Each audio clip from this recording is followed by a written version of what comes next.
Okay, let's continue on with our lectures related to Mosley's Fundamentals of Therapeutic Massage. We are in Unit 1. We're going to use the electronic version of the textbook as a platform for going through these little mini lecture and guided study discussions. So let me share the screen. And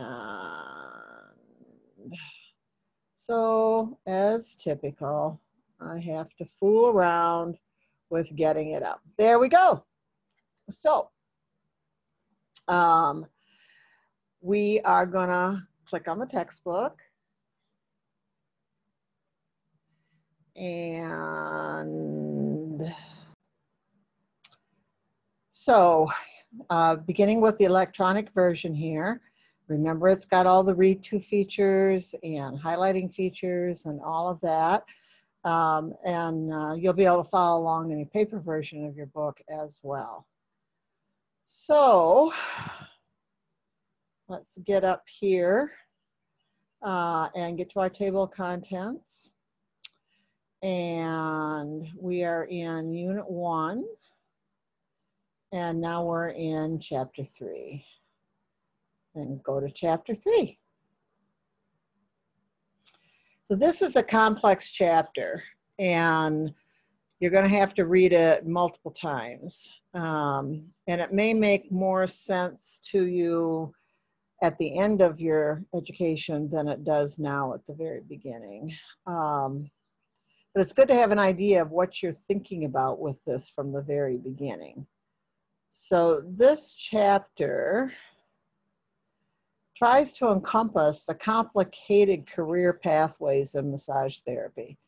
We have a lot of options. That's what makes this complex. Most health professions, of which massage mostly is classified as a vocationally trained health profession or a health occupation,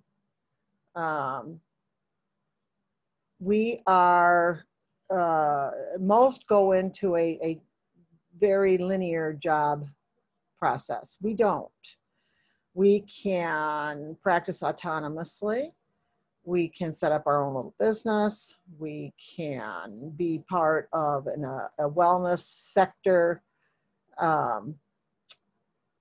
employed situation, whether it's with a spa or a franchise. We can be in a quasi-medical environment, like with a chiropractor that crosses over between medical and wellness. We can be employees within a medical setting. We can be self-employed in a medical setting by setting up an independent business within a medical environment. So there's a lot to mull over here, and there's a lot of misinformation and a lot of confusing information here. So you gotta be really careful about how you vet the information and how you focus on how this is going to apply to you. So as we go through it, I'll point some of that out. So as we start, as we always start, this is Chapter 3, Business Considerations for Therapeutic Massage. Here's our table of contents. You now know that this is set up in chunks for study. In this particular chapter, there's a lot of detail. This is one where you read through it, you do your overview study, and then you might have to look stuff up in it when you're trying to get specific data. So the first part of it is how massage therapy as a compassionate, nurturing career pathway navigates the business end of it, because this is part of our livelihood. we talked about that in chapter 1, that we are taking care of our own selves by the income that we generate by taking care of others. So we've got to figure out what that is. What is the balance point there for us? So this chapter is going to talk about that. This segment is going to talk about that. Then we're going to talk about what it is like to be an employee, and actual employment in the massage world is fairly new. It's only really been around about 10 years. And so a lot of people who have been in the profession for a long time came into it self-employed because that was really the only way to do it. And they may or may not understand the nuances of the employee career pathway, but they are very different. And so you want to make sure that you understand that. And then we summarize all of the information and try to make some sense out of all of it. So you'll want to read through your chapter objectives. You'll want to know your key terms. And again, here are our section objectives. And so this particular area is going to cover a lot of these chapter objectives. And then we also have a lot of section objectives here. This is mostly about understanding concepts, understanding factual data, understanding the overarching government regulations that are on this, that we explored a little bit in the chapter 2 under legal issues. So these are accumulated skills. And like I said, you probably are going to be referencing back and forth to this chapter, not just during your education, but after you graduate. So you got into this for a reason. And the underlying motivation of all that's going to fall into this. What inspired me? What are my intentions with all of this, and how does my intuition factor into all of that? So a way to explore this is to discuss your story in class about how you found out about the school and what made you think that massage therapy would be a career for you. So questions, questions, questions, questions, questions. Motivation is that energy that keeps you on task even when you're tired of being on task. And I like some of the motivational speakers out there. Brian Tracy is one. And I've seen him speak multiple times when he was very young, and then he has matured. This segment kind of reflects his approach to that, as does this little diagram. And this is a good one to kind of stop and take a bit on. Where have I been? Wherever you have been, whether you're coming into this as a first career right out of high school, or you're coming into it as a career change, or you're coming into it as a retirement career, everything that you have done before becomes resources and embedded knowledge as you move forward. And then you got to go, where am I at right now as I'm reading this? Am I financially stable or not? Am I willing to adjust my standard of living in order to do work that is satisfying? What resources and support system do I have so that I can spend the necessary amount of time to study? And then what is my destination? Where am I going? And that's going to be in steps. You can have a 10-year plan, a 5-year plan, a 2-year plan, a 1-year plan, but they should all be headed in the right direction for what your outcome is, what your passion is, and where you want to go. And it's not may, it is going to change as you explore and navigate the broad career of therapeutic massage. Now, some of the things about how you're going to get there are static. Most states, including Michigan, where we're at, you have to go to an approved school and you have to become licensed. And part of that licensure is passing the NBLEX exam. And so a significant part of your entry-level education needs to be to accumulate the knowledge that you will use as a resource as you challenge that exam. So that step right there, you can cap this off with how will I know when I've arrived is when you have your license in hand. So then you can come back and work these steps again. Okay, where have I been? I've been in massage school. Where am I now? I've just graduated.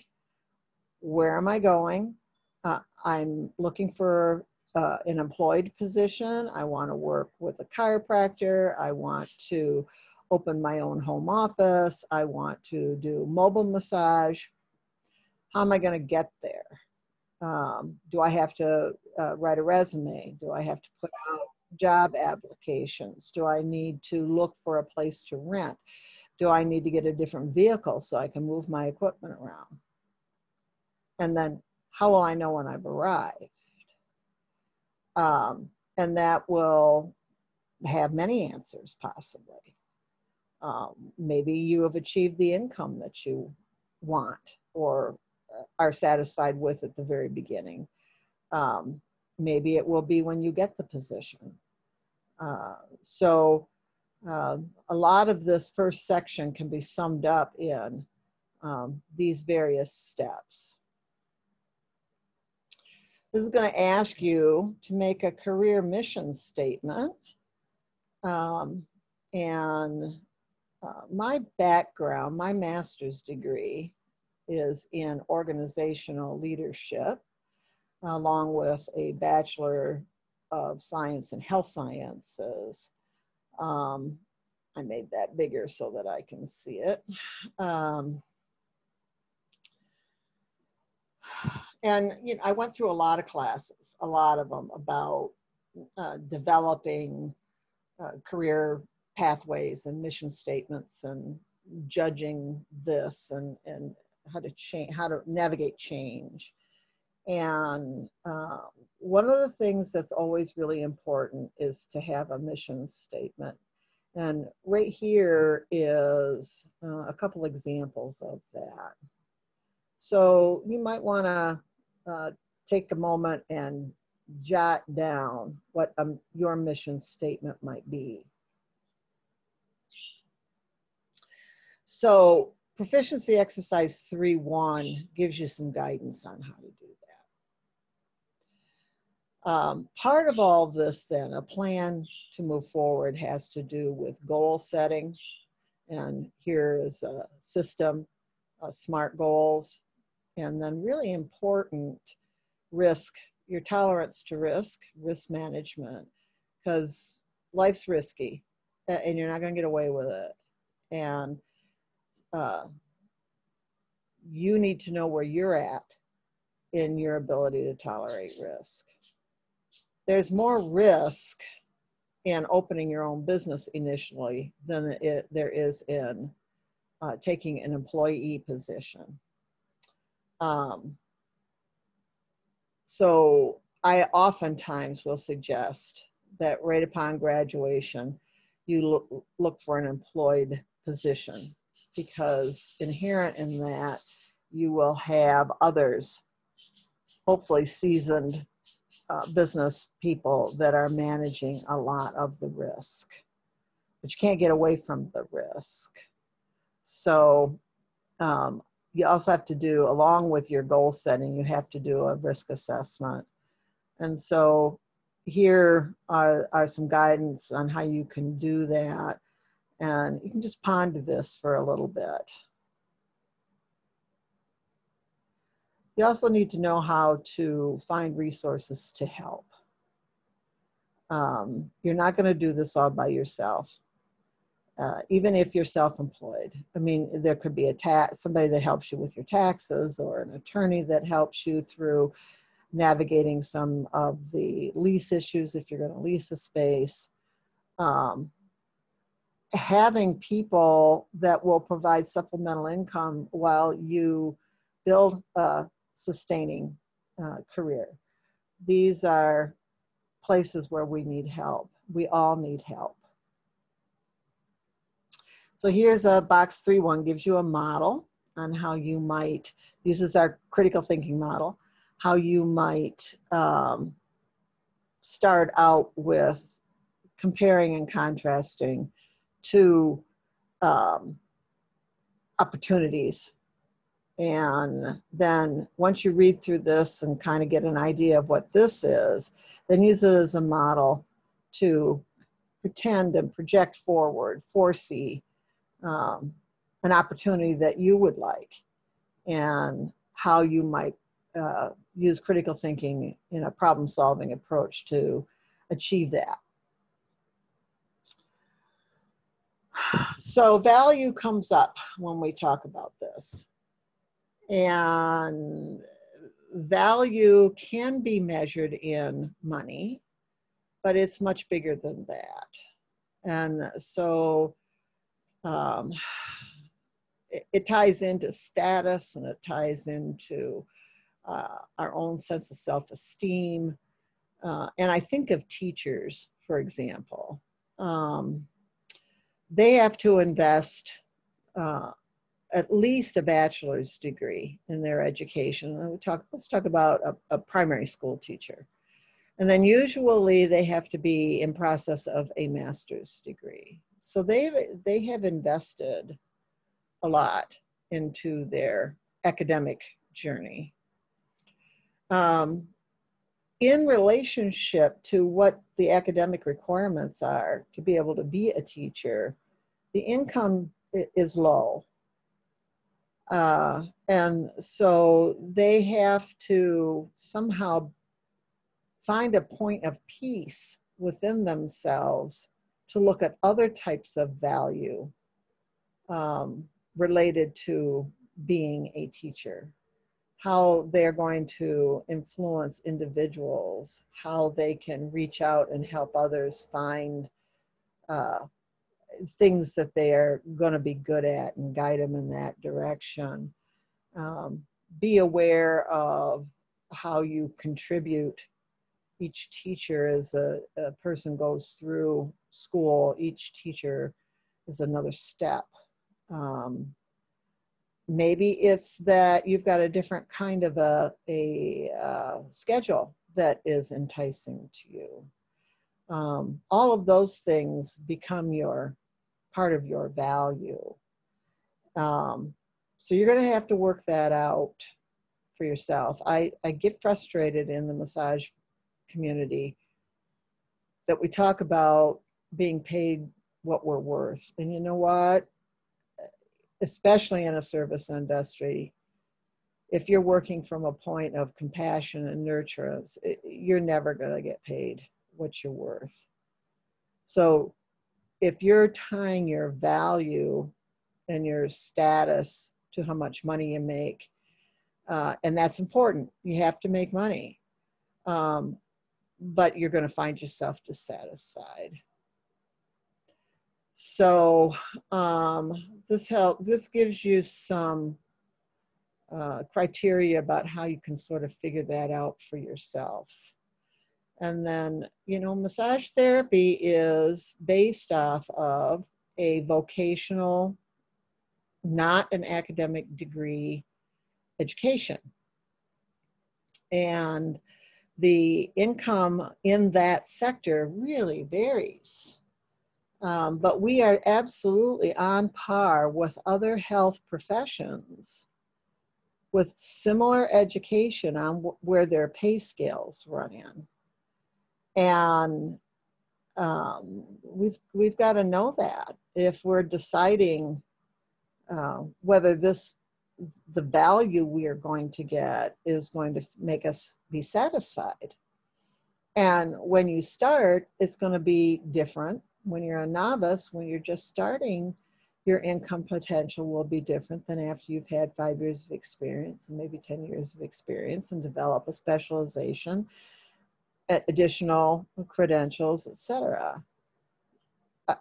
At entry level, whether you are self-employed or an employee, when you compare the same volume of massage, so 15 hours of massage in an employee situation or 15 hours of massage in a self-employed, owning your own business situation, once you get all the expenses paid as self-employed and you start to report that on what you are going to pay for income tax, what the income tax is going to be compared to what a W-2 employee is going to get, they're just about the same. So there has to be some other reason why you would make a choice to want to be self-employed and take on essentially a whole other job, the business as well as a massage therapist, or if you want to be employed, have one job and have that be a massage therapist.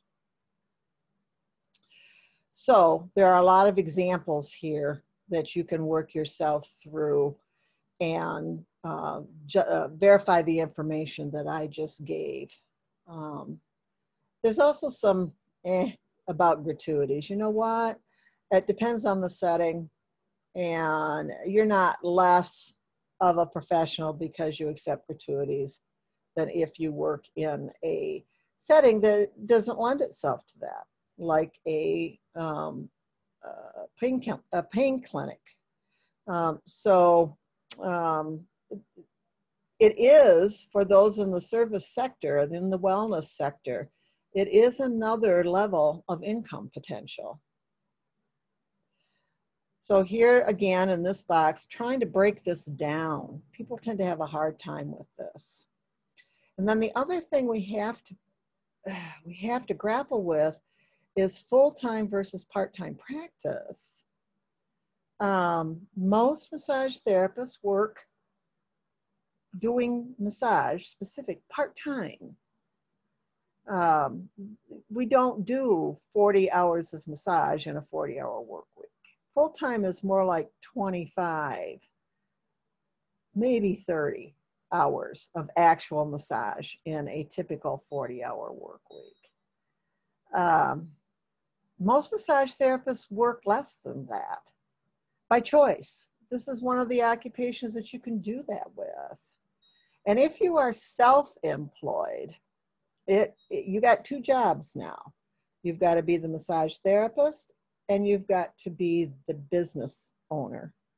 So you're not going to work 40 hours of massage and then do another 20 to 25 hours on top of that to be the business owner.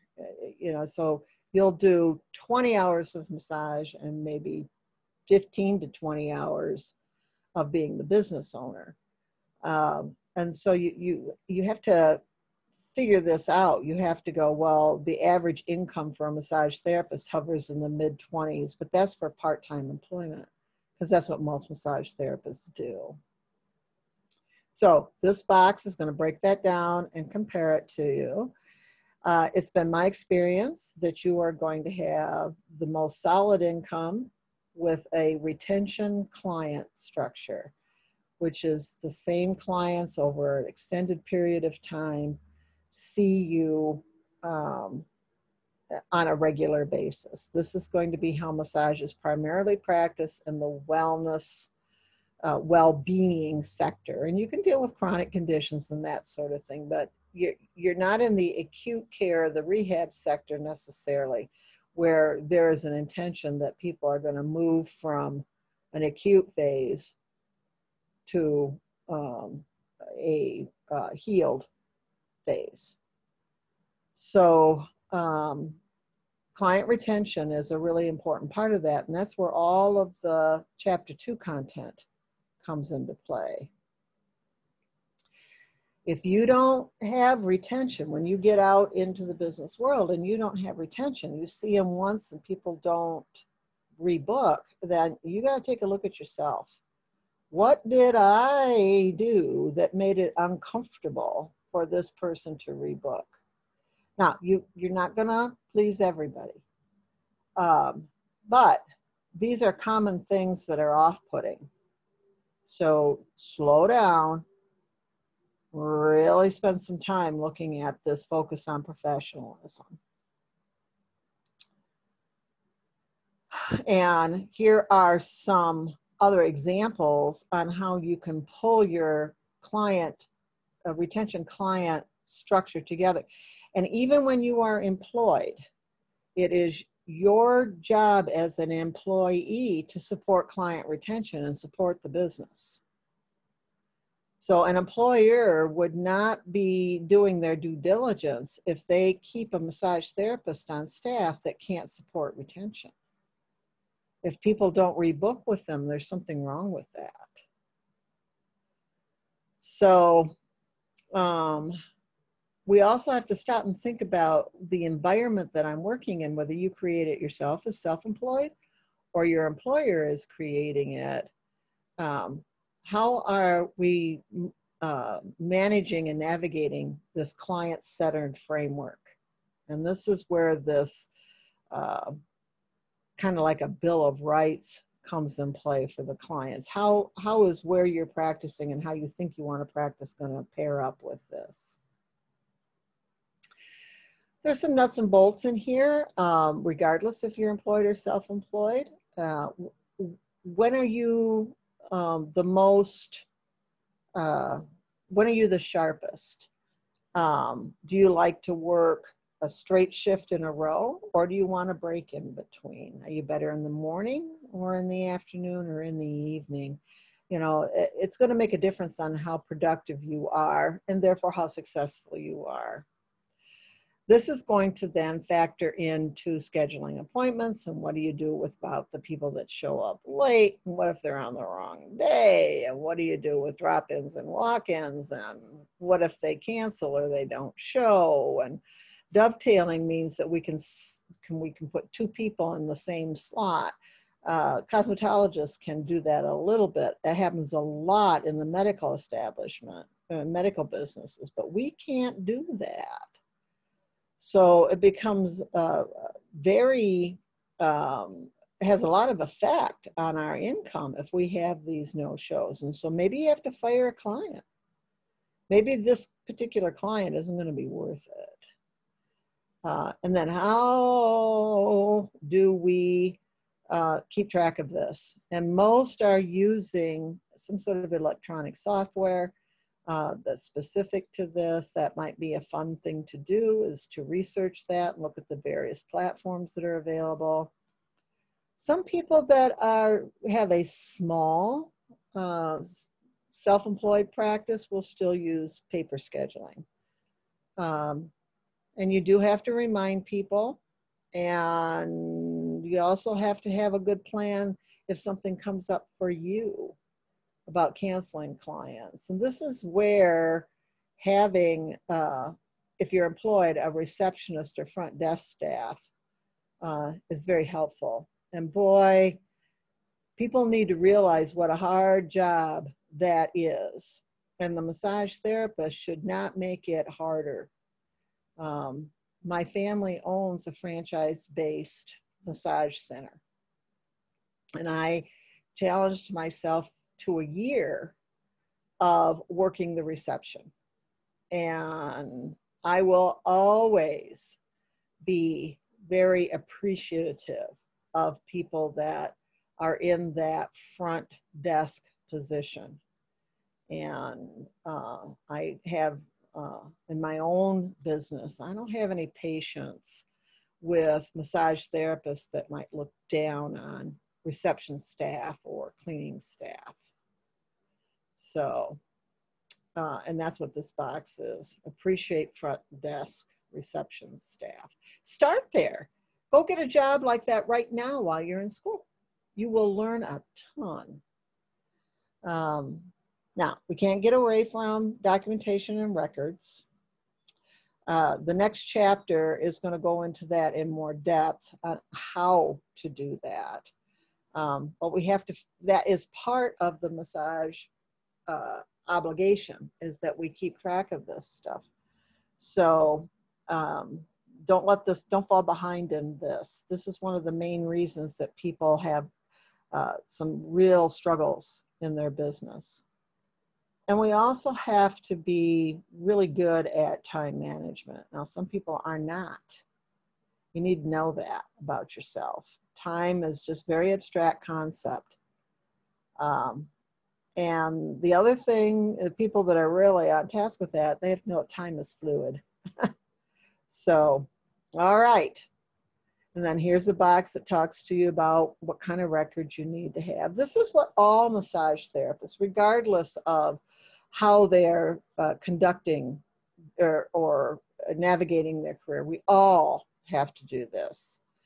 How do we maintain our daily schedule? How do we manage our money? If you are self-employed, one of the big problems is that you don't budget for taxes. And so there's going to be some real detailed stuff here.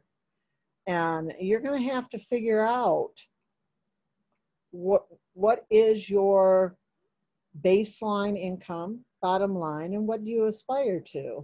And is massage therapy as an occupation going to reach those goals for you? Or are you going to have to do something else along with massage therapy?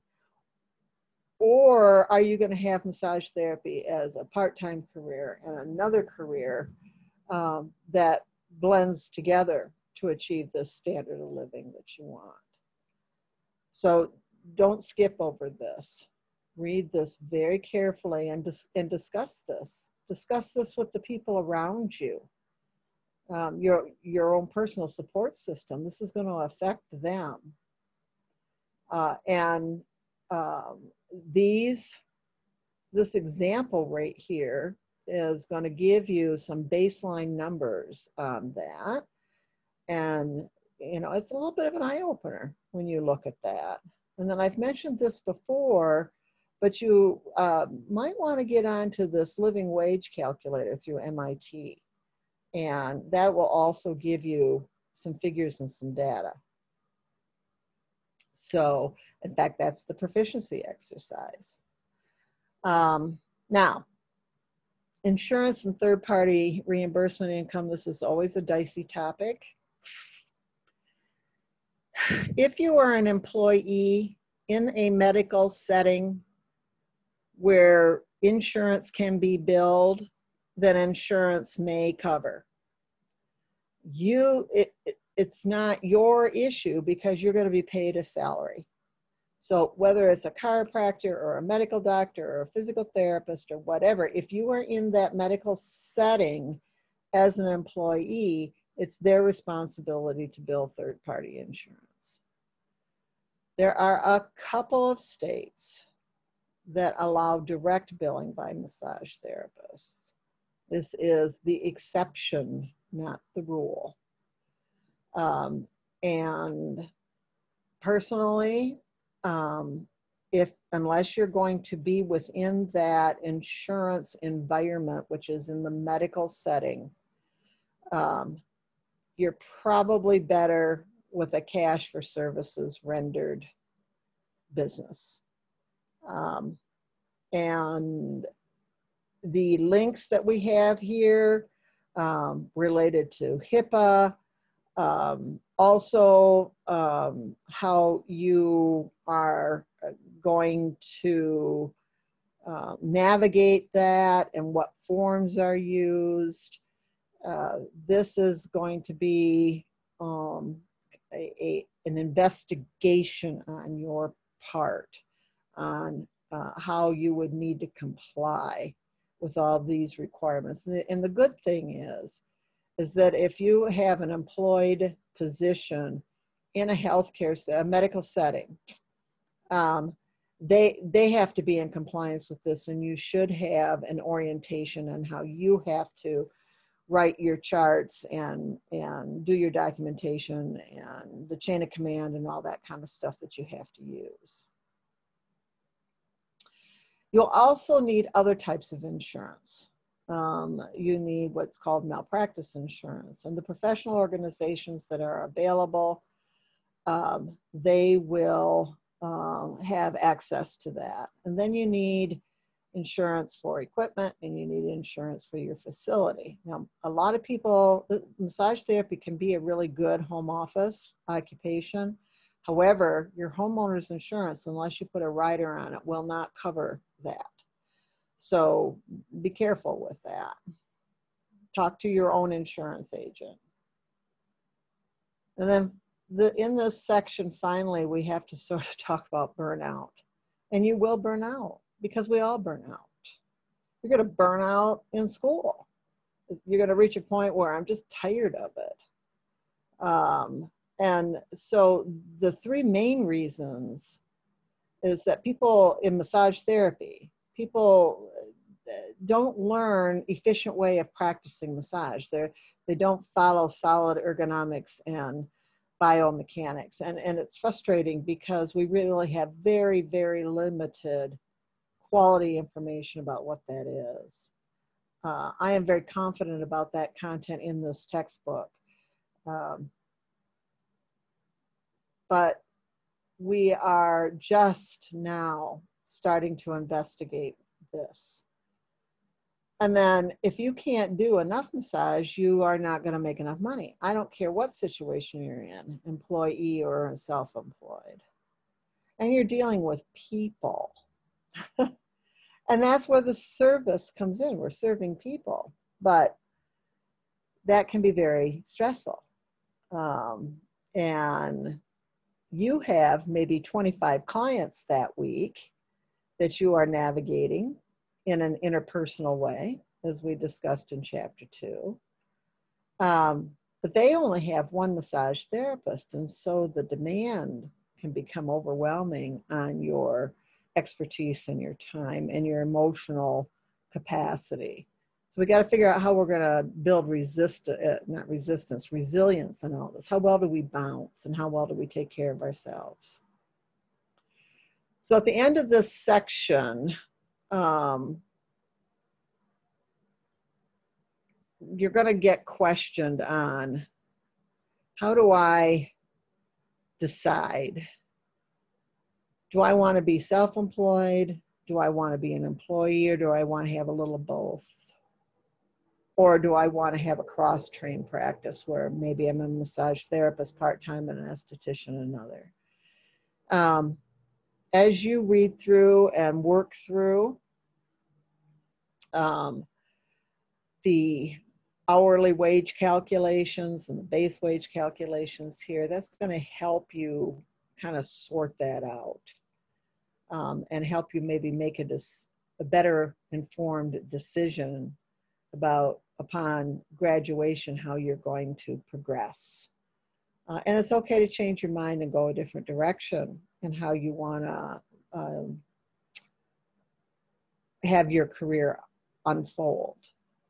And so this is going to give you some advantages and disadvantages, and you'll probably come up with more of being self-employed as opposed to being employed.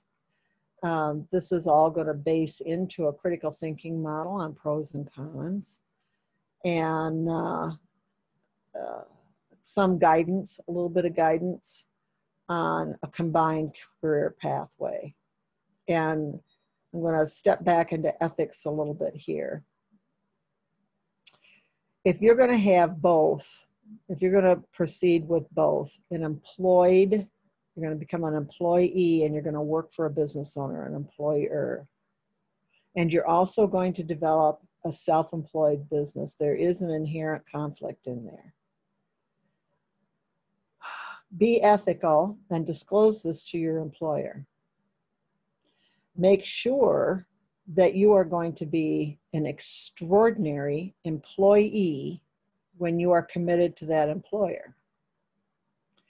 And as you develop your side business or your other business, make sure that it is not tapping into the client structure and the demographics of your employer.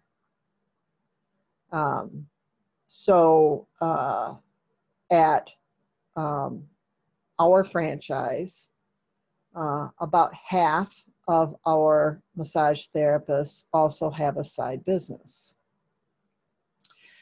But they're reaching out either demographically or far enough away or to people that would not necessarily come into this business. So, for example, one of our massage therapists has side clients that they see in their home because they're elderly and not able to travel.